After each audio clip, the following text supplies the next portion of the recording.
Hi guys and welcome back to the Average Pundits podcast, your home of all things Premier League. And we've got a huge episode for you today. As you can tell by the title, it's going to be a very interesting one. Before we get into talking a little bit more about what we're going to go on to, as always, I'm joined by Reese. How you doing, Reese? Hello, everybody. This one's going to be very, very interesting. Looking at the kind of the rebuild of Chelsea. As I mentioned in last week's podcast, we could do this for a lot of teams. A lot of teams could have this treatment of having a rebuild. Teams like Arsenal, teams like Wolves, as we mentioned last week, who haven't been playing up to scratch. But this week, in recent news of something that we kind of predicted here, Frank Lampard is no more at Chelsea, and instead of like previous managers with Chelsea, their sacking culture at Chelsea, Chelsea fans seem to be quite upset about this one. Yeah, I think it's a tough one, isn't it? When you have an iconic player, and Frank Lampard, let's not mistake this, was probably their greatest player. John Terry's in that conversation, as is Didier Drogba, but Frank Lampard is the number one. He was one of the most prolific midfielders the world's ever seen. Phenomenal player. And, I think everyone kind of hoped he'd maybe go into management, but there's no doubt in my mind, I don't think there's any doubt in your mind, that job was taken far too early. And it's a shame to see an icon sacked, but the news is, drum roll, Thomas Tuchel recently sacked from PSG, coming into Chelsea, which I think is a fantastic appointment. Very efficient business. I think once Tuchel's job was, for some reason, on the line at PSG, I don't really see a reason why he was sacked, but he was sacked. So in comes Pochettino, which is another great acquisition. I think Pochettino would have been a good fit at Chelsea, but Tuchel's come in. I think Chelsea were very smart with the business. Very sad to see Frank go, but Tuchel coming in, I don't know about you, I think it's a smart appointment. Thomas Tuchel, he's well versed in management at the moment. We've seen him take over some top sides, as we are going to get into. But I don't think that this would be a bad appointment. Nothing's been confirmed yet. It's all still the rumor mill. But we are going to have a look into Thomas Tuchel and see if he is either too cool for the job or not. Oh, fantastic fun. Reece, do you want to kick us off? Because I think you've done a bit of research on his early days. Yes, so he was a player back in Germany as well, and his management started in 2007 with Augsburg's second side, their reserve side, and then he took the trip up in 2009 to Mainz, where he took over for about 5-6 years, and then we started to see Thomas Tuchel get into some real big clubs, and he started with Borussia Dortmund in 2015, took over for the 2015-16 season. And this was a pretty good season for Dortmund. They had some key players over there. This was Matt Hummels in his prime, and Ilkay Gundogan in his prime, Henrik Mkhitaryan, who was just upcoming, and also Christian Pulisic, who is obviously now at Chelsea. So that's going to be quite interesting to see where he fits in under Tuchel if he does come to Chelsea. And obviously your two big hitters, you've got Marco Reus and what was kind of back then a young Pierre-Emerick Aubameyang. He hadn't hit his peak yet. And when Tuchel came in, there were two key signings that I think that were keys of where Tuchel was looking for and how his managerial style is with his signings, that is. So he signed Julian Weigl, who was a young, promising signing that may or may not have been that promising in that season, but he's gone into Benfica and he's playing pretty well this season. And he also brought in Berkey, a Swiss goalkeeper, who has become one of the better keepers in the Bundesliga. So I think that underneath the coaching management and the goalkeeper coaching and stuff like that Tuchel can bring along with him, we could see rejuvenation of a keeper like Mendy or maybe even Kepa. Yeah. In this season, we had Pierre-Emerick Aubameyang scoring 25 goals in the Bundesliga, and I think that's very key because Tuchel looks like he can get these fast, prolific goal scorers some goals. He needs to instill the confidence in them. That's what he did to Aubameyang. That's how he became world class. And there is another. If you look at the theme, there is a fast, prolific goal scorer at Chelsea at the moment. So the links are already there.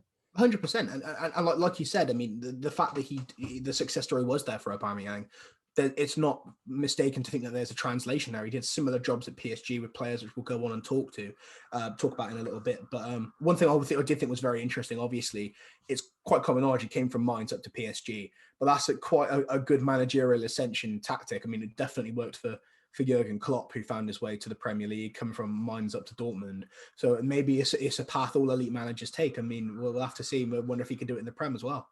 Yeah, definitely. And I think that if he brings what he did in his first season at Dortmund, yes, he inherited this great team, but he also made some really good signings as well. With the goal scoring, Marco Reus was only just hitting a period of where he was getting a little bit injured, but he was still Marco Reus at the end of the day. And Henrik Mkhitaryan, who was a season away from moving to Manchester United, they finished second. Which is they finished with 24 wins, 6 draws, and 4 losses, which is a pretty good season. Taken into account.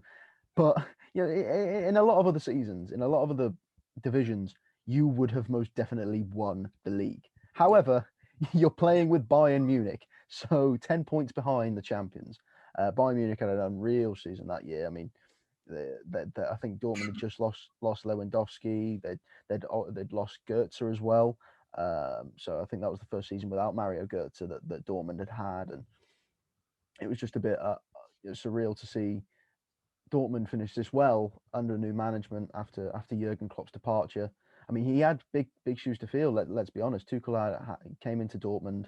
I'm not sure whether Tuchel was handpicked by Jurgen Klopp, whether they found this replacement before Klopp left. But that's kind of a testament. They finished second in that season as his first manager taking over a big team, which he would be doing when he comes into Chelsea.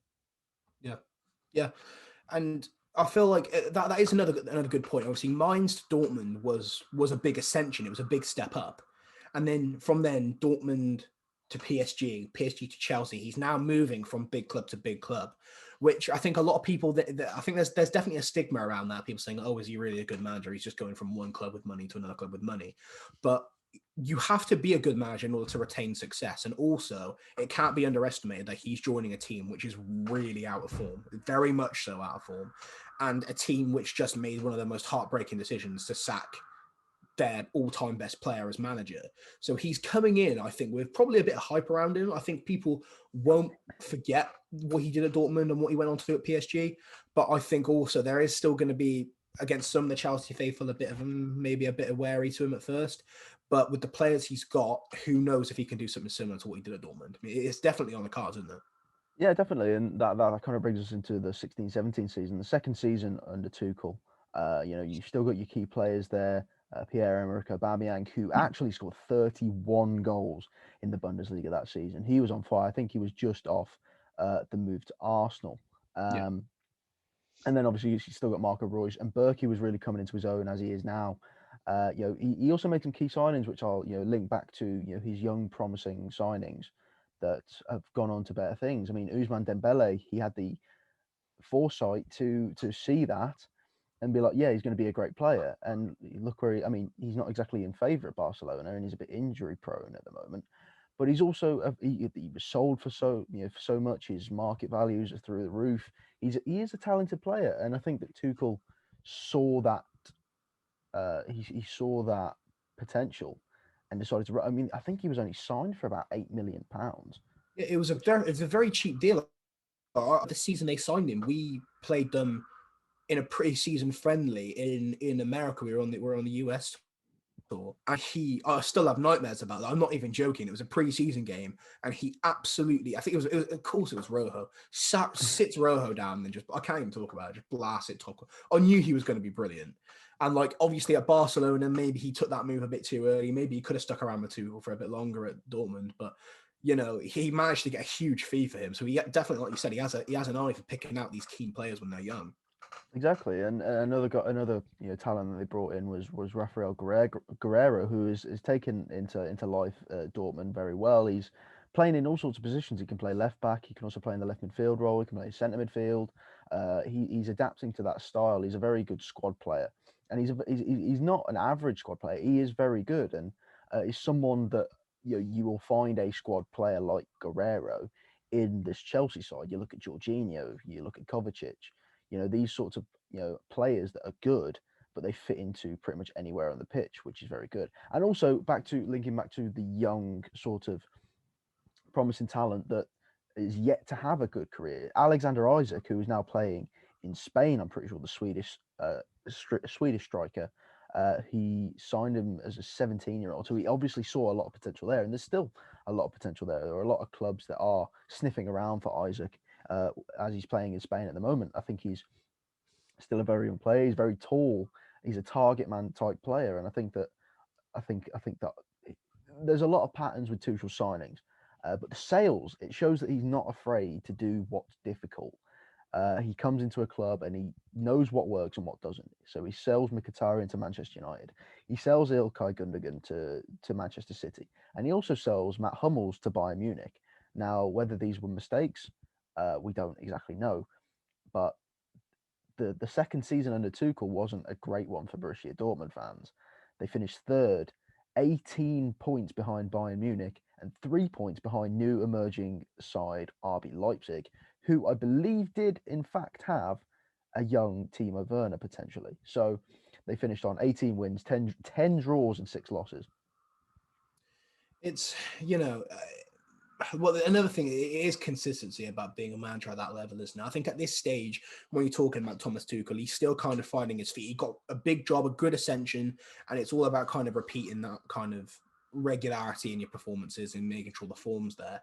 But I mean, obviously, going up to Dortmund, it is a big club to manage, but also the Bundesliga is challenging when you're not Bayern Munich. I mean, Dortmund have definitely been the number 2 in the league for a long time, but like you said, RB Leipzig are here to stay now, and players go. Like Timo Werner left, and they're looking okay. They are able to sell these players and bring players in, and there's so much talent around that squad, which has definitely been linked to other clubs. I mean, one in particular at the moment, Deo Upamecano, who will go for millions and millions of pounds. So they are able to rebuild. So clubs like this, they're not going to go away. So, I mean, and even back then when Tuchel was still managing Dortmund, they were just starting to really kind of cement themselves as a Bundesliga mainstay. So a challenge to say the least. Yeah, definitely. I think his time at Dortmund shows that he's come from a lower division, a lower team in Mainz. They're not exactly the best of teams, and he's come up to this great team, and he shows that he can, in fact, take these players that he's inherited and make. Yes, in this Chelsea team, he's going to come in mid-season, and that's going to be very difficult for some of the players. As we've seen with the many teams with the sacking culture, it damages the team. I mean, Manchester United have had so many managers in the past, like 5 to 7-ish years since Fergie. But I mean, now you're starting to see the second season with Ollie, right? And they're top of the league. Yeah. So I think it just needs time. I think Lampard just needed time. And I think Tuchel with Dortmund showed that they needed time. I think another season with Dortmund could have maybe won the championship. His statistics: he played 108 games, 62%, almost 63% win percentage, 23 draws and 17 losses. So not too bad of a time at Dortmund. No, definitely not. It's good to see you mention United being top of the league, and I hadn't noticed. I hadn't noticed at all. But it's really good. Yeah. Whatever. And obviously, just to throw it in there, like obviously, I did watch the FA Cup. I'm sure Reese did as well. It was fantastic. What's the FA Cup? What was that? What's the FA Cup? What's the FA Cup? I only watch the Community Shield and women's volleyball. The real competitions. But yeah, if we move on to talking a little bit about Thomas Tuchel at Paris Saint-Germain, another big ascension move, a very big ascension move. I think PSG looked at what he was doing at Dortmund. They are very much interested. They needed a manager, and it was a bit of a coup. They were like, yeah, let's go grab him. And Dortmund have looked fairly, pretty decent since he's left. They've been able to kind of keep some of the stuff that he built there. But what's Dortmund's lost, PSG's gain. So he heads over there, and it's good to know that whilst he was at PSG, and very much at Dortmund as well, he was definitely more in favour of attacking football. He always had very prominent attackers wherever he's been. At PSG, a typical team under Tuchel could be leading with an attacking four. If they're full fit and firing and they want to make sure they're winning these games, of Mbappe, Di Maria, Cavani, and Neymar. Neymar sitting as kind of at that 10 role with Mbappe and Di Maria on the wings and Cavani up front. And obviously, that alters as well. Di Maria goes off onto the right, and Mbappe can go up front, Neymar onto the side. There was just talent all over that attacking line. And obviously, a player as established as Cavani, and we're reaping the benefits of him now. So I'm very much happy to see Cavani at United. But he had so many attacking options at PSG, and whilst he was there, he won the league for every season he was there. Whether that's Tuchel being the world-class manager, whether that's PSG being the world-class team, whether that's the Liga not being as competitive as other. There's a lot of factors in there. I definitely feel like it's good that he's got that on his CV, and he's got league titles on his CV, which he hadn't had yet. So it's amazing to see. But PSG are definitely the mainstays in Liga, which is definitely not it's not a hidden secret, is it? No. It's key to mention that his first league titles came at PSG. I think the ones before, the only silverware he really had before that was the DFB Pokal. He went all the way in that, won that. They had the big tour, and they got the parade. But yeah, winning trophies with PSG, especially Ligue 1, it's not going to be very hard, is it? You've got that attacking four. You've got you've got Verratti. You've got these world class players. You've got I think they had Buffon for a little bit, but no, they've got Keylor Navas. They've got Thiago Silva, Marquinhos, Meunier. They have Bernat. They've got just world class players left, right, and centre.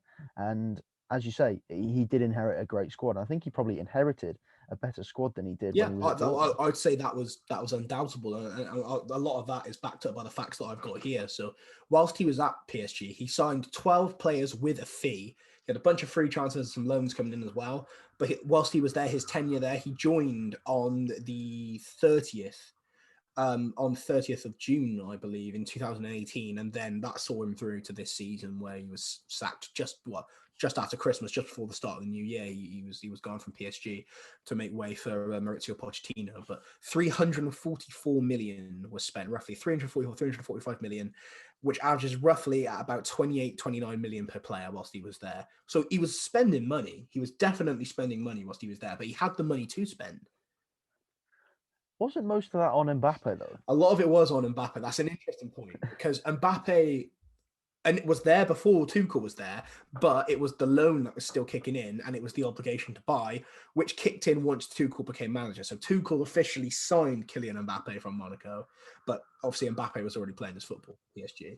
And that was 130.5 million. So a big chunk of that, but still well over 200 million that had been spent. So he was definitely still spending money. And some of these players that I'm going to mention now, I've got a little list just in the corner here, which is why I'm just looking in this angle. You've got Kylian Mbappe, obviously. The next biggest transfer came as Mauro Icardi, 45 million. Then that was actually the third most expensive transfer. And there are some really big players on this list, but the third one, believe it or not, was actually Leandro Paredes from Zenit. And that was 36 million. And Paredes has definitely been a big player for them, but obviously Zenit St. Petersburg, not really a club you expect the big money moves to come from. But he was scouted, and Tuchel's been a big fan of him, and he's definitely been a big player for PSG, often their preferred defensive midfield signing. And that came in 2019, roughly around the start of the year.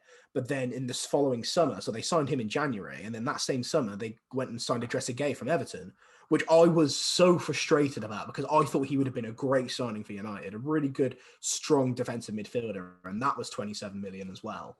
But some other players that they've signed whilst they were there, they signed Carrère from Schalke, really good young centre-back, as well as Diallo from Dortmund. So he already knew what Diallo was bringing to the table, and they decided to nab him, which I think is another really smart thing that managers can do. Obviously, if they have experience of playing with these players before and they think they could be tempted with a move, amazing. Maybe Chelsea can tempt some of this away from PSG. And obviously he was linking up with Thiago Silva at PSG anyway, and now going back to you playing with him at Chelsea, which I think will be very good for him. And Thiago Silva has been one of Chelsea's better players, so maybe Tuchel can get him to PSG standard, even ascend him even higher.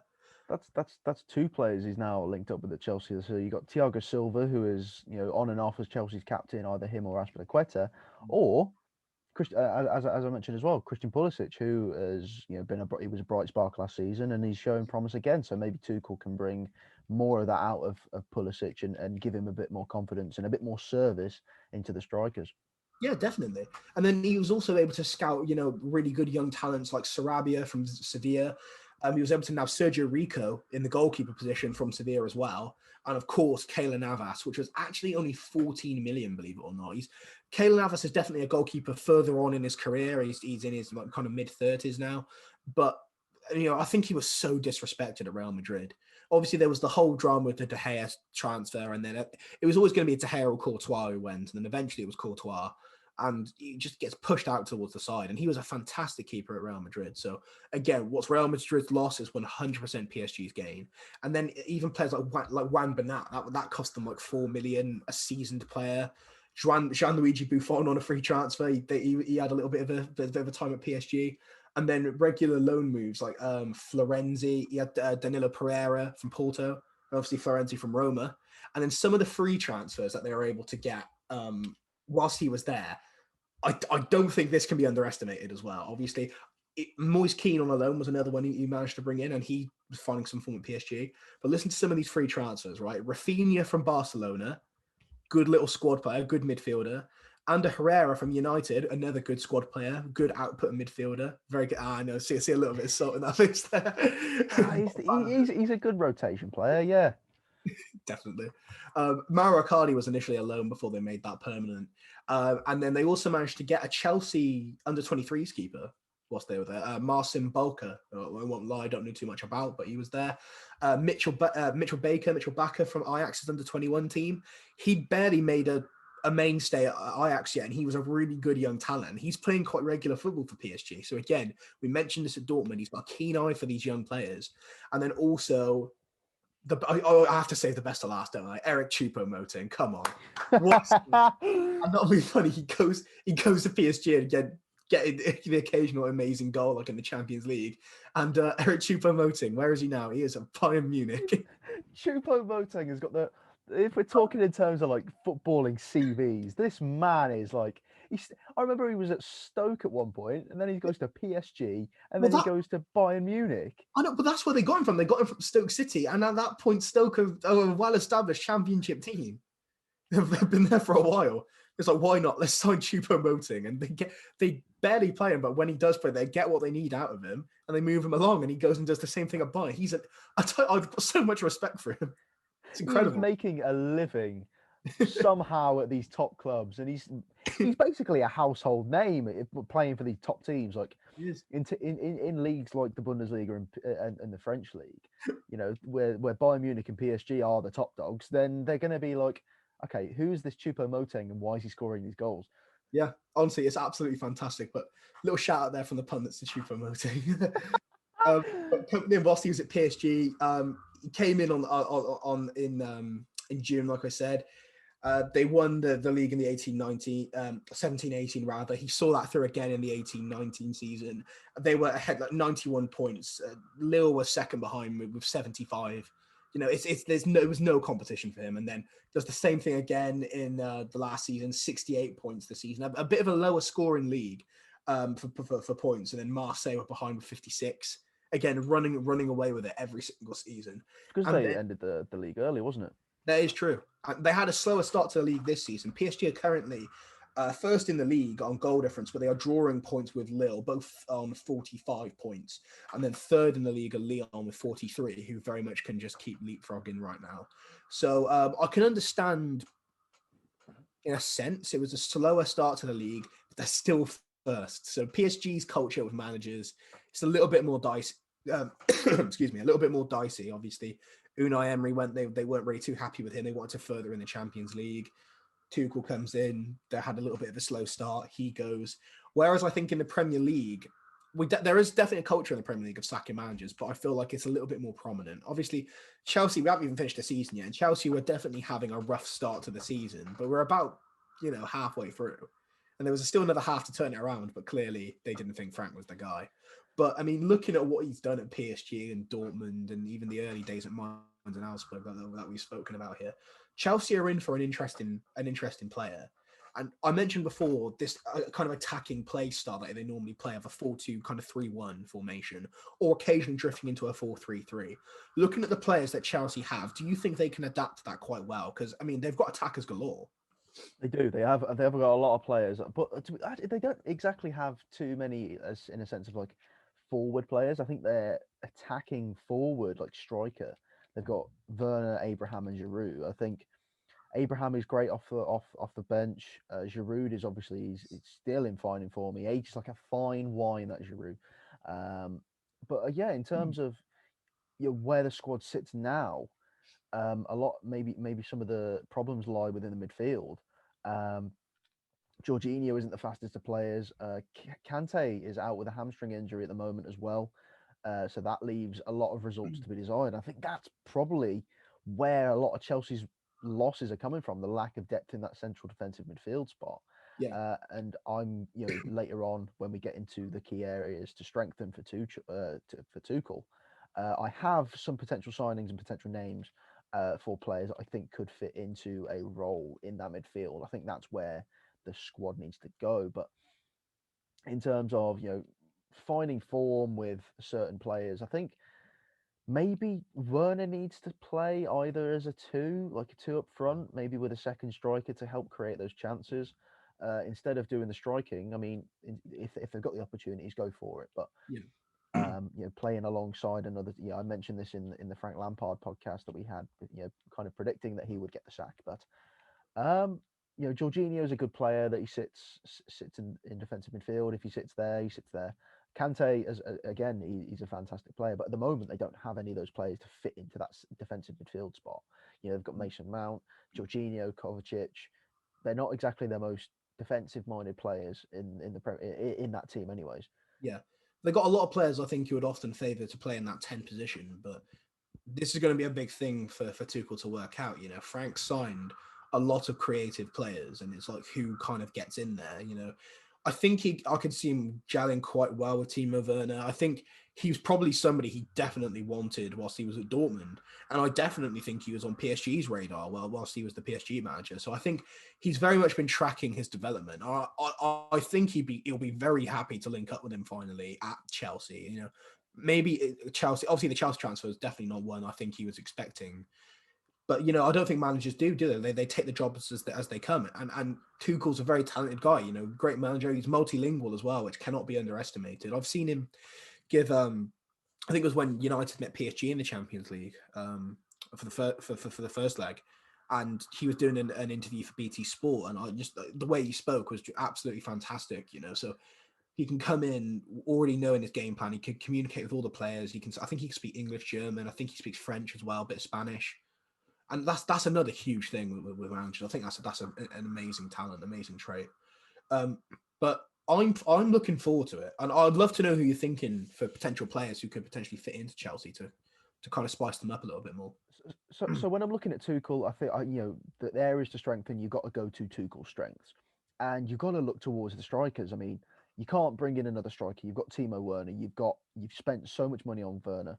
Yeah. But I think Tuchel's the manager to bring the confidence back to Werner, because if you look at both clubs that he's been at recently, Aubameyang, who was in very, very fine form Yep. at Dortmund, went to Arsenal, continued that form, and he was banging in goals. Mbappe as well. I don't think, I mean, obviously Mbappe was going to be absolutely insane no matter what, but Tuchel helped as well because he's the coach at the end of the day. He said, give Mbappe the ball, let him dribble. So he will play to Werner's key strengths, and I think that will benefit Werner in the long run. He's going to get used to the Premier League style, and it's a matter of time before Werner starts firing again. Yeah, no, definitely. And I think another thing that can't be underestimated as well is when he was at PSG, mainly PSG over Dortmund. I don't know too many cases whilst he was at Dortmund, but there are a couple of big personalities at PSG in Neymar and Mbappe. Definitely Neymar, but I think Mbappe maybe obviously he is so good, so there could be a bit of this quiet arrogance about him, in his playing style. He knows he's good, so he wants to see the ball more. And there are a couple of instances where Mbappe was coming off the pitch and he's mouthing off a bit, and Tuchel's kind of like, okay, hang on a minute, so he's got some big personalities to deal with, and I don't necessarily think Chelsea have that too much. I mean, the biggest personality I think they had there in the Sarri era was definitely Kepa, because of that instance when Kepa just wouldn't leave. And that is quite funny, actually. Since Kepa's joined Chelsea, this will now be his third manager he's had since he's joined Chelsea, and he's barely been there. I think, you know, he's also good at dealing with those kind of personalities as well. But we have said I think he is going to get that form out of Timo Werner. And whilst he was at PSG as well, obviously Cavani did leave under Tuchel's tenure. He left on a free to United. But he was often playing Mbappe and Cavani in the same team with one of them drifting off to the side. So he can also get stuff out of an aging striker. And like we said, Chelsea have got a fine wine striker in Giroud, and it's taken years, I think, for Giroud to get appreciated. You know, he was doing it at Arsenal, and he's been doing it, at Chelsea rather. But I feel like he definitely is, you know, a Premier League mainstay, and he could play as that starting striker for them with maybe one drifting off. It's got to beg a few questions for other players they've got at the club. Obviously, they've got Tammy. That's going to be a bit of a tough one because I'm not sure where Tammy would necessarily fit in Tuchel's plans. But you never know, he could be a fan of him. Yeah, I would say that some players do need to be offloaded. Looking at the current squad list for the Premier League at the moment, I feel like Marcus Alonso is a player that doesn't really fit into this Chelsea team at all anymore. I think that Chelsea could make a bit of profit of him. Also, maybe Emerson as well. I think that they could either keep him in the ranks as left back depth, or they could just offload him and invest in another left back, either to replace Ben Chilwell, or to give Ben Chilwell a little bit of competition, because he started off great, but then Chilwell has been very consistent and kind of average for the rest of the season. But then again, that's not helped by the fact that they don't have the defensive coverage in the midfield. So that is one of the biggest things for Chelsea at the moment, is to see Kante come back into the side after his injury and to feature in the squad, be that defensive anchor, be the hook of that team. Because he has had, Tuchel last time was dealing with Idrissa Gueye, who was that defensive anchor in that PSG side, who definitely helped with the defence in the back four. I mean, he had a great back four anyways. The two centre back partners, Thiago Silva and Marquinhos, were great, and he's got Thiago Silva here as well. But he's got Rudiger. He could play Cesar Azpilicueta in that centre back position as well, depending on if he wants to keep Reece James within the side as well. So it's going to be weird. But yeah, definitely, I think Marcus Alonso might need to be shipped off. I know he's great at set pieces, but Jorginho's there at the moment. I think Jorginho could potentially be out the door. He's a good player, but I don't think he's as quick enough for the Premier League at this point. Yeah. Well, he's one as well that we were definitely talking about quite a lot in the summer, because there was heavy interest from Juventus. They were very much interested in getting him through the door, and I half thought that was when that was going to happen, because it was like the interest was there. He returns back to Italy at the biggest club in Italy. Not a bad move for him. And I thought that obviously playing back in the Serie A, where he was obviously formerly a Napoli player, wasn't he? And he was getting the majority of his best performances came under whilst he was in Napoli. So it would be good to see him go back there. So that could be another one I could definitely see happen. Yeah, definitely. And I think, as I was mentioning earlier, like a shadow striker, I think could benefit. And I think Kai Havertz could be that guy. I think Kai Havertz could play as like a 4-4-1-1, or that player just behind Timo Werner, or maybe even playing on the same level. Because if you get someone like Kai Havertz to hold up play and play balls through in the central of the box while Werner's making the moves into the box, I think Werner's going to get a lot more goals, from poacher as a poacher, as instead of being a target man, which is totally what Chelsea have gone for under Lampard. They had Tammy Abraham, they've got Giroud in that really good season where Lampard was, he came fourth, and they had Tammy who can knock in headers. They have Giroud who can knock in headers. Werner's not that type of build of a player. Yeah, I think what was really weird about the Timo Werner transfer in the first place, I definitely feel like he was being scouted probably well before by probably Sarri and a bunch of other managers in the Premier League. And I feel like it was almost a case of, here's this amazing player for this great price. We can't really not go and get him for this price, which is how I feel a little bit about like the Donny van de Beek transfer at United. It was a great opportunity, a great transfer price. Why not go and get it? And they haven't quite found their way into the team yet. Could be a matter of time. Timo Werner's definitely been playing, but I just don't think he's currently there yet. But the Kai Havertz working as a secondary is very interesting, because at Bayern Leverkusen, we saw it like countless times. He was scoring and he was creating. And he was scoring significantly. I think he probably was their leading scorer whilst he was at Bayern Leverkusen for those seasons. And he was playing as that shadow striker. He was playing as the second striker.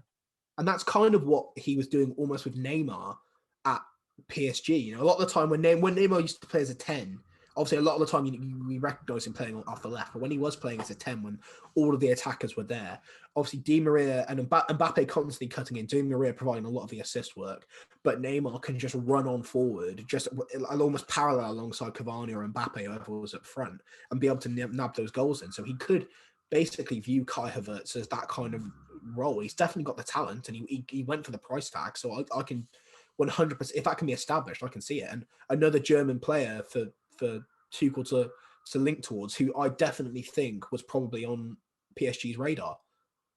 So Yeah, again, definitely. a player that he potentially could have lost out on whilst he was at PSG. So he's got a lot of players I reckon he'll be excited to link up with and re-link up with. So I think that the project he's walking into is a very interesting one. And I feel like sometimes when these managers come in, sometimes just the breath of fresh air is enough to get them fit and firing again.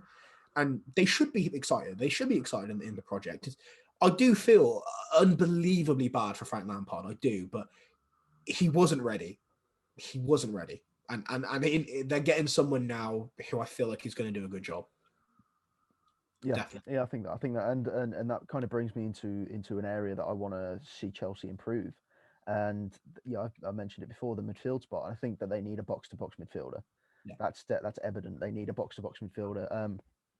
Kovacic is good, but I don't think he's great defensively sometimes. Kante is not really great offensively. Mason Mount's not great defensively. Jorginho is not the quickest guy to get back when he's up the field. He's great at penalties, but he's not exactly firing form when it comes to defending. So a box to box midfielder, and I've come up with some players that I think that Tuchel, as we've said, he has an eye for young talent.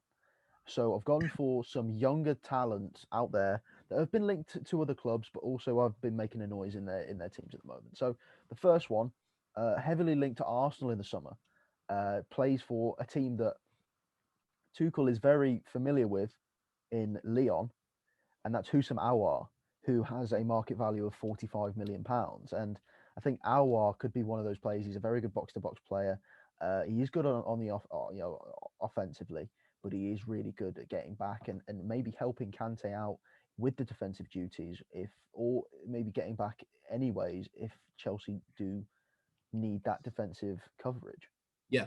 No, and definitely from what I've seen of him in the Champions League, especially, he's definitely one of Leon's key players. And Leon have a history of coming out with these fantastic players who have gone on to do other good things. And he's definitely one at risk of being poached by PSG. You know, PSG do it. They sweep up the talent in the league. So it would be good to see him potentially not go on that kind of easy route and try somewhere else. Maybe go back to his native Spain or come and into the Premier League and do a good job with Tuchel. And definitely, like you said, one he'll be familiar with. He would have seen him week in and week out and been scouting him prior. So it's definitely a good addition that could be made into the team. My next one is, we're going over to the Serie A, and someone that's, he's still quite young. I think he's about 23 or 24. And that's Fabian Ruiz from Napoli, who has a market value of about £43.2 million. The cheaper of these players that I've got so far. Uh, so I think that he also has. I think he has a bit more pace on him. I think he has a lot more desire to be a defensive esque player. Yeah. And I think that he brings a lot of talent, and he also brings a lot of flair to his game as well, which could be great offensively and also getting back on the defense as well. Yeah. And he's been making a lot of noise in the Serie A, Fabian Ruiz. One of the greater outside of Juventus players. Obviously, the gold standard is a lot of people look at Juventus, but this season AC Milan and Inter have definitely been giving them a run for their money. But one of the best of the rest, I'd say, one of these rarities. You've got the Milinkovic Savic's at Lazio's. You've got players like Fabian Luiz at Napoli, and Napoli have again another team with a great history of building these talented players. And another player at risk of being poached, definitely, if he keeps up the good form and Napoli aren't close to challenging for anything, why wouldn't he take the move? And why not come to the Premier League, test out in the best league in the world? Exactly, and you just mentioned Inter Milan, which is where we're going to go next for our second to last midfield player, and it's Nicolo Barella, who is an Italian centre midfielder, market value at just under £50 million. has been making a lot of noise this season. I think he's been having a quite a good season this year, and he definitely could make a move. He's a very good box to box player. Someone that's got a lot of stamina, can run and run and run. He's got a couple goals and assists this season too. He doesn't mind doing the dirty work, and he's still young. So I think that would probably be my choice for Chelsea, a Chelsea signing, Nicolo Barella from Inter Milan. I think as well. Excuse me. Sorry, I am coughing a little bit in this episode. I am currently with a cold. It's not the COVID. It's not the COVID. I'm Get your right. alerts down. The alarm bells. Put them away. Put them away for now. Leave the red X's on the doors. Yeah, Nicola Barella. I think it's Cagliari. I think Cagliari. Pronunciation. That's I think where he went from to Inter Milan. But Inter Milan, they've got a very, very strong midfield, and he links up with Brozovic, another very high rated midfielder at Inter Milan, and one potentially definitely at risk of maybe a little transfer somewhere else. When these players get to a certain level, the big clubs are going to be looking around, and Inter Milan are a club in very good form at the moment, so it might take a little bit more to go and get him out of that club, but I'm a big fan of him. Same with Marcelo Brozovic. I think he'd be another good fit. But I think like Barella, like you said, there are three really good options there, and it'll be interesting to see if Chelsea do, spend big in the next summer. We're coming to the end of the January window, but it'll be incredible to see, if they spend big in the summer, if they can skimp anyone over the line in January. I'm not sure if they will. I think he might have to work with what he's got for now, because I said Frank did spend a lot of money when he came in, like 250 million. But there we go. We've got some really interesting stuff on Tuchel in this episode. But also, if they want to go with that cheaper option, there is a player with a market value at £25 million that had a fantastic season in Ligue 1 last season. Someone that Tuchel will be very in tune with. He said that Lille are having a great season, the past couple of years, and that's someone that was linked with Liverpool in the summer and also had a stint previously in the Premier League that didn't really go down well, but he is a European champion with Portugal. Yeah, and he has played really well last season. He had a breakout season last year with Lille, Renato Sanchez, and I think that would be my second option behind Nicolo Barella, a cheaper option. He is 23 years of age, so he's still growing, and he has that time to grow. He's very good on offensively, but he's also very, very good defensively. He's a very strong player, and he's got he doesn't maybe have the passing ability of some of these players, but he definitely loves to get up and down the pitch, and I think that he could bring a lot of excitement to the Chelsea team. He's someone that is going to get a move. It's undoubtable he's going to get one. And I mean, Lille is a very interesting club for him to be at, but I think his mind will be elsewhere. He'll want to have, a bigger run. I mean, they're giving PSG a run for their money this season, so you never know. PSG could be dethroned. You never know. But obviously, you mentioned before his little stint in the Premier League. It was a little move, a little loan move at Swansea, wasn't it? Whilst he was at Bayern Munich. Because it started off, it was Benfica where he started his career, and then Bayern Munich got him. And when he was at Benfica, everyone could see it was, this guy looks awesome, and there was countless clubs interested, but Bayern Munich were the lucky ones. But yeah, Swansea. And I remember everyone was kind of looking at the time, is that wonder kid who was at Benfica? What's he doing in Wales? Like, it was definitely a bit of a strange one, but yeah, it didn't go too well for him. He wasn't really didn't really have the best time whilst he was there. But since then, I mean, didn't have the greatest time at Bayern. I'm sure he probably won't have too many fond memories of him being at Bayern, but you got to give it to him. He's gone on and made a name for himself in European football again. So I really like that one, I like that one. And it will be interesting to see him back in the Prem. It makes sense from a Chelsea, like he does feel like it, how the certain players feel like, like Partey was a definite Arsenal signing, Yeah. Renato Sanchez kind of seems like that Chelsea signing. It seems kind of perfect, if you get what I mean. I can see it. I can 100% see it. I mean, I'd love to know what anyone watching, listening to this thinks. I mean, as always, you can get in contact with us in the YouTube comments. If you're watching on YouTube, you can DM us on Instagram, Facebook, Twitter. We're always encouraging us. Tweet us, get into a conversation. We love all that. But all in all, I'll end this with a final question poised to you, Reese. Thomas Tuchel, simple, success at Chelsea, not the right manager, goodbye. Like, do you think Tuchel to Chelsea is a good move? Yeah, I mean, I think it was a mistake getting rid of Frank Lampard so early. He should have been given time with this squad to gel. I mean, next season he could have come out and won the league. You don't know, but Tuchel, if he's given the rest of the season, if he's given another season, if he's given more time than Frank Lampard before obviously Tuchel's gonna find a bit more form out of these players. Yeah. Lampard, I think it was a bit too early for him. And where does Lampard go from here? Because Rooney's just taken his previous job at Derby, so um, it'll be interesting to see where Lampard goes. But I think Tuchel could be the player that's gonna not the player, the manager, sorry, that's gonna be the leading the line for Chelsea and hopefully getting them back to the promised land. I mean, they're in ninth, they're sitting in ninth currently, and that would be a shock if Arsenal weren't currently in 11th. But Yeah.